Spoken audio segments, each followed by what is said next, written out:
Hi, my name is Jessica, and I am a 34-year-old school teacher. Life was fairly straightforward with a simple routine. Wake up, teach kids, come home, and spend a quiet evening with my husband, Steven, who worked as a manager at an energy company. But all of that changed dramatically one evening, about 5 years into our marriage. It was just another Tuesday night. Steven came home looking unusually solemn, and after dinner, he dropped the bombshell. "Jessica, we need to talk," he said, his tone so grave it cut through the noise of the dishwasher. "What's up? Everything okay?" I asked, trying to meet his eyes, which seemed fixated on something distant, troubled. He took a deep breath and finally looked at me. "It's about Mom. She's alone in that old house since Dad passed. I think we should move in with her." My heart sank. Move in with Angela? The idea alone made my stomach twist uncomfortably. Angela and I had never really seen eye to eye. Our relationship was cordial at best, frosty at most times. Move in with Angela? I echoed, disbelief and a hint of irritation coloring my tone. "Steven, are you serious? You know Angela and I barely get along." He leaned against the kitchen counter, his gaze firm and imploring. "I know, Jess, but she's my mom, and she's really struggling. Plus, we're just wasting money on this rented apartment." "But this is our home, Steven. Our space," I argued, my voice rising slightly in frustration. "Moving in with your mom, it's a whole different ballgame." He nodded, understanding the challenge but still pushing for it. "I get it, and I wouldn't ask if I didn't think it was necessary. It's not just about the money, Jess. It's about family. Mom needs us." As much as I wanted to protest, the resolve in his voice and the sincerity in his eyes made it hard to keep arguing. Family did need to stick together, after all. But as I nodded slowly, giving in to the inevitability of it all, a part of me dreaded what was to come. Living with Angela wasn't just going to be a challenge, it was going to test everything Steven and I had built together in our 5 years of marriage. The moving day arrived with a chilly breeze that seemed to mirror my apprehensions. As we packed our belongings, each box felt like a step away from the life we had known, a step towards an uncertain new chapter. Steven was all business, focusing on logistics, perhaps to avoid the tension simmering between us. We arrived at Angela's house late in the afternoon. The house itself was an imposing old structure, its facade marked by the passage of time. The windows looked out like weary eyes, and the garden, once meticulously cared for, now lay somewhat neglected. It felt like stepping into a different era. Angela was waiting at the door. Her greeting was polite but stiff, a smile that didn't quite reach her eyes. "Welcome to my home," she said, her voice carrying a formality that set the tone. "I expect you to respect my ways." As I crossed the threshold, a sense of foreboding washed over me. This wasn't just a house, it was a realm where Angela reigned, and her rules governed. The first few weeks were as tough as I had feared. Angela had a comment on everything I did, from the way I arranged the kitchen to how I folded the laundry. "Don't put the dishes away like that," she would say, or "You're overwatering the plants." Her voice, always laced with a hint of disapproval, followed me like a shadow. One evening, after a particularly long day, her critique about my cooking snapped the last strand of my patience. "The soup is too salty," she declared as she pushed her bowl away. Later that night, in the privacy of what was now our bedroom, I exploded in frustration to Steven. "I can't do a damn thing right for your mother. It's like living with a drill sergeant."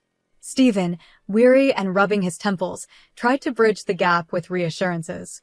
"Jessica, just give it time. She's old and set in her ways." I tossed and turned in bed that night, the echoes of the house creaking around me. It wasn't just the physical space that felt alien. It was the relentless scrutiny, the feeling of never being quite good enough. And amidst all this, Steven seemed increasingly withdrawn, retreating into his shell, leaving me to fend for myself in what felt like an emotional battlefield. As days turned into weeks, the house with its echoing halls and cold, watchful eyes began to suffocate me. Angela's presence loomed large, her standards a high bar I continually failed to reach. I missed our old apartment, our routines, the simplicity of our old life, just Steven and me against the world. Now, it felt like Steven and Angela against Jessica, and I was losing ground fast. One particularly gloomy afternoon, as I tried to lose myself in a book to escape the heavy atmosphere, Angela entered the room, her footsteps deliberate. "Jessica, we need to talk about how you manage the housekeeping. There are standards to maintain if you're going to live under my roof." Her words, meant to instruct, felt more like chains tightening around me. This wasn't just a move. It was a takeover of the life I knew, the independence I cherished. And as I looked out the window at the fading light, the shadows in Angela's house seemed to deepen, mirroring the growing despair in my heart. The weeks blurred into a monotonous routine of tending to Angela's needs and trying to adapt to her stringent house rules.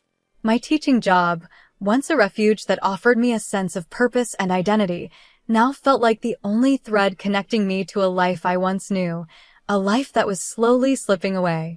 It was on a lazy Sunday afternoon, amidst the backdrop of Angela's sprawling but stern garden, that Stephen approached me with a somber expression. I was pruning the roses, enjoying the rare solace the garden provided, when I heard his footsteps on the gravel path.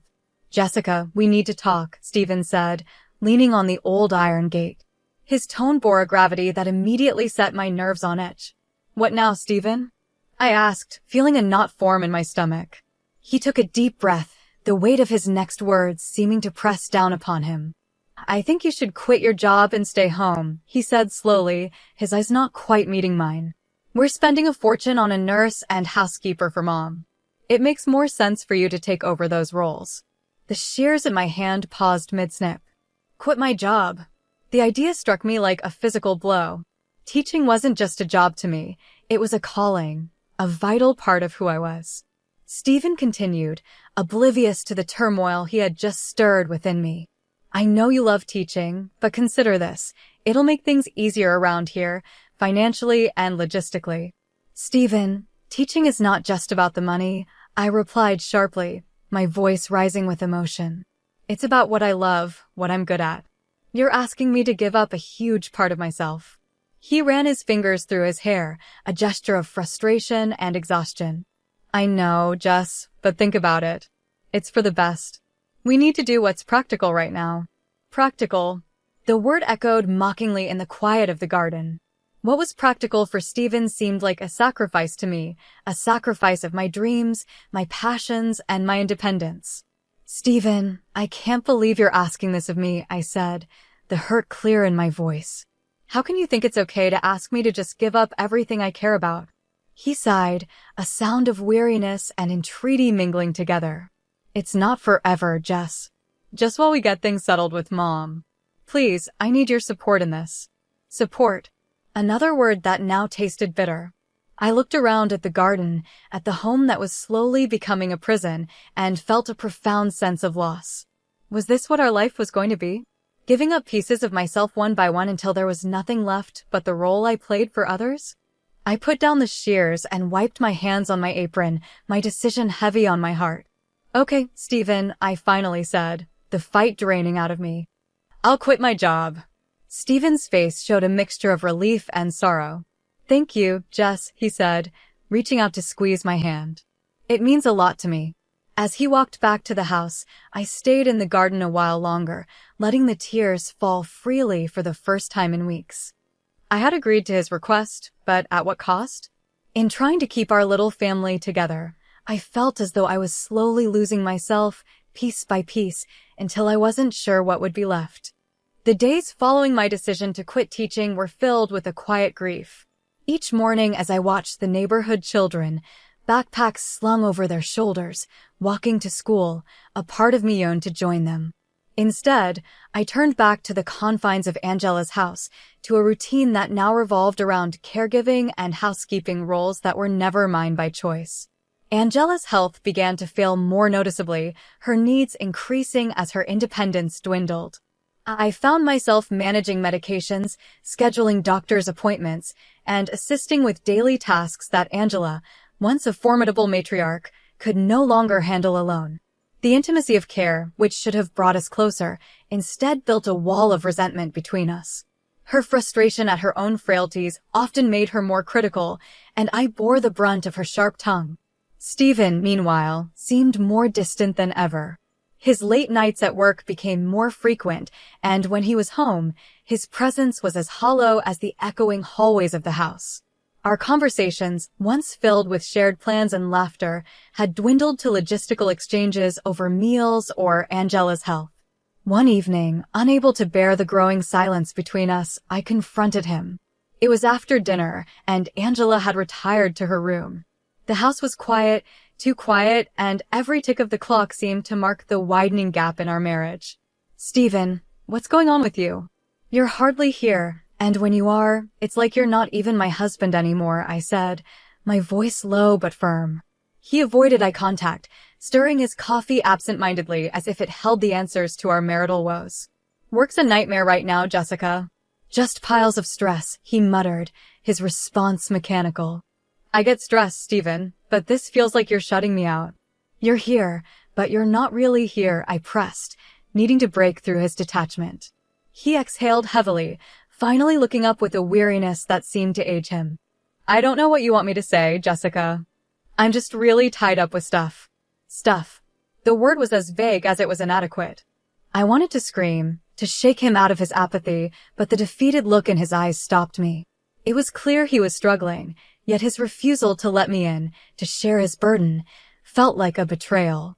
The conversation ended with no resolution, as had become the norm. We cleaned up the kitchen in silence and retreated to our separate corners of the house, together yet profoundly alone. The breaking point came unexpectedly on a Thursday afternoon. I was cleaning out the attic, a task Angela had insisted upon, when I stumbled upon a box of old family photos. The images, faded and worn, showed a younger, happier Angela, and among them, pictures of Stephen as a child. His smile was carefree, a stark contrast to the strained man he had become. As I sifted through the memories, a wave of sorrow washed over me. This house, Angela's domain, was suffocating us both, erasing the vibrant people we once were. I realized then that something had to change. We couldn't go on like this, living as shadows of ourselves, trapped in a past that was Angela's, not ours. That evening, when Stephen came home late again, I was waiting for him in the living room, the box of photos by my side. "We need to talk," I said, the words echoing those he had used so many times before. This time, it was I who needed to lay bare the truth of our crumbling marriage. He looked tired, but he nodded, settling down opposite me, bracing himself. "Stephen, we're losing each other," I began, my voice trembling with emotion. "This house, the constant care for Angela, your absence, it's pulling us apart." He didn't respond immediately, his gaze fixed on the photos scattered on the coffee table. Finally, he spoke, his voice soft but raw. "I know, Jess. I just don't know how to fix this. Maybe we start by being honest with each other, by being here, fully, not just physically, but with all that we are," I suggested, hope mingling with fear in my heart. Stephen reached out, his hand covering mine, a gesture so simple yet so profoundly missed. "Let's try," he agreed, the weight of our shared love and pain clear in his eyes. It was a small step, an agreement to try, but it felt like a lifeline thrown across the chasm that had opened between us. Whether it would be enough to save us, I didn't know, but it was a start. The following months brought a delicate balance of hope and hardship. Stephen and I began to carve out moments for ourselves amidst the caregiving duties, trying to rebuild the bridges we had let crumble. Yet, the weight of Angela's increasing demands and her declining health loomed ever larger, a constant reminder of the life we had temporarily set aside. It was during one of these trying times, on a drizzly afternoon that mirrored my mood, that Angela's condition worsened significantly. I had just helped her back to her room after a painstaking attempt at walking in the garden, her frailty more pronounced than ever. As I adjusted her pillows, trying to make her comfortable, she looked up at me with a mixture of frustration and fear in her eyes.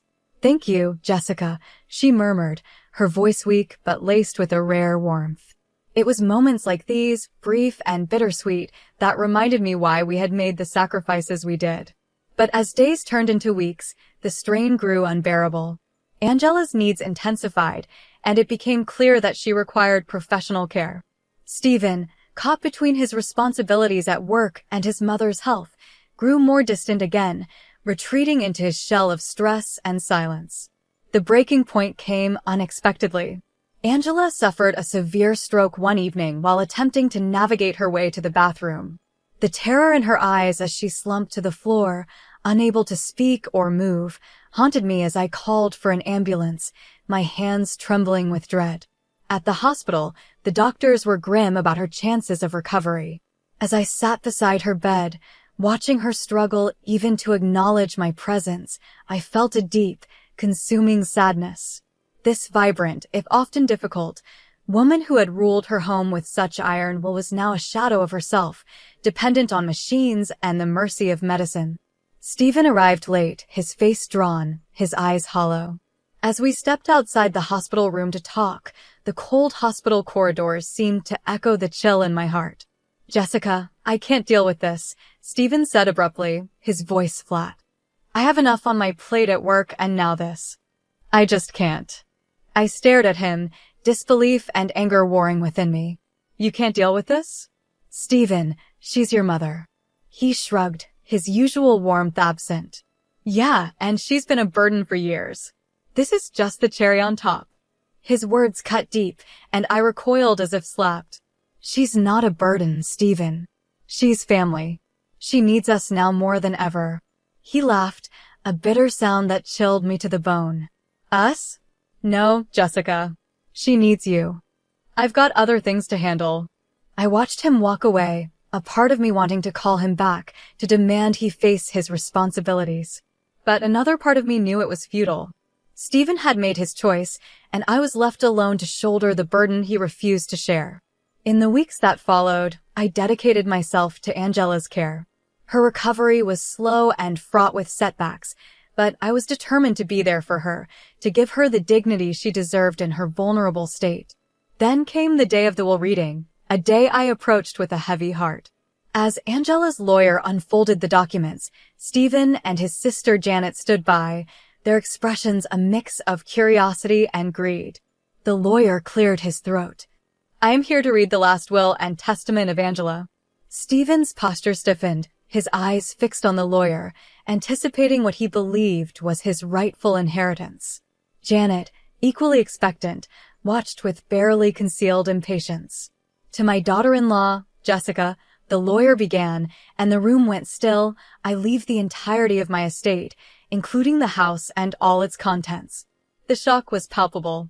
Stephen's face went from smug anticipation to stunned disbelief. Janet's mouth fell open, her eyes darting between the lawyer and me. "This can't be right," Stephen exclaimed, his voice loud in the quiet room. She was our mother. How could she leave everything to her?" Janet was fuming. "This is some mistake. She couldn't have meant this. We'll contest this. There's no way we're letting her get away with this." As they stormed out, their threats and protests ringing in my ears, I stood there, alone in the echoing room, holding the will in my trembling hands. The house that had been my prison was now my inheritance, a final gesture from Angela that spoke volumes of her recognition and gratitude for my care. But as I looked around at the walls that had witnessed so much pain, so much change, I realized that Angela's legacy was not just about material wealth. It was a testament to endurance. As the dust settled from the turmoil of the will reading, the house felt more like an echo chamber of the past than a sanctuary. Angela's passing had left a profound void, and with Stephen and Janet's wrath simmering just beneath their surface of shock and betrayal, the atmosphere was charged with a tense anticipation of further conflict. In the quiet moments alone in the house, I found myself wandering through the rooms, each corner filled with memories of Angela's commanding presence and the battles fought, both small and significant. Now, with every step, the weight of her final act pressed upon me, a mixture of vindication and overwhelming responsibility. The days following were a blur of legal consultations and cold encounters with Stephen and Janet. Their threats to contest the will hung over my head like a dark cloud. But amidst the legal chaos, a deeper transformation was taking place within me. The house, once a symbol of my oppression and sacrifice, began to represent something else, a chance to redefine my life on my own terms. One crisp morning, as I stood looking out over the garden that I had once tended with resentment, but now saw with new eyes, I made a decision. It was time to let go of the past and embrace the future. I would start by renovating the house, not just as a place to live, but as a symbol of my new journey. I hired contractors to update the old, dreary interior, choosing bright colors and modern fixtures to replace the outdated decor. Each stroke of paint and each new piece of furniture felt like a step away from the shadows of Angela's stringent rules and Stephen's indifference. As the house transformed, so did I. I reconnected with old friends and reached out to colleagues, slowly rebuilding the professional and personal life I had put on hold. The community around me, which I had once held at arm's length, now welcomed me with support and kindness. It was as if Angela's final gift had opened more than just a literal door. It had opened a door to new possibilities. The finality of my decision came one afternoon when I met with Stephen to discuss the remaining details of the estate settlement. His demeanor was cold, his bitterness palpable. "Jessica, you think you've won, don't you?" Taking everything, my mother's house, her money, he accused, his voice harsh. I looked at him, not with anger, but with a calm clarity. "Stephen, I didn't win anything. Angela made her choice, and it was not about winning or losing. It's about what she felt was right." He shook his head, unable to meet my gaze, and after a few moments of tense silence, he left, the finality of our fractured relationship sealed with his departure. The weeks turned into months, and as the house neared completion of its transformation, so did my sense of self. I started teaching again, part-time at first, then gradually taking on more as my confidence returned. The joy of engaging with students, the fulfillment of pursuing my passion, it all came flooding back, reminding me why I had loved teaching so much. One late autumn evening, as I sat in the newly redecorated living room, the setting sun casting warm hues through the large windows, I felt a peace I hadn't known in years. The house, once a battleground of wills and emotional warfare, was now truly my home, a place of light and warmth. I realized then that Angela's will had been more than just a transfer of assets. It was her way of acknowledging my sacrifices and offering me a chance to forge a new path. In her own way, she had seen the strength in me, even when I had doubted it myself. The journey was not without its scars, but as I looked around at the walls that now echoed with laughter instead of disputes, I knew that I was ready to move forward, carrying the lessons of the past with me, but no longer bound by them.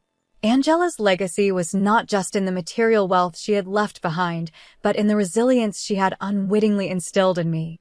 And as I finally stepped out of the shadows of the past, I embraced the light of my new beginning, ready to write the next chapter on my own terms.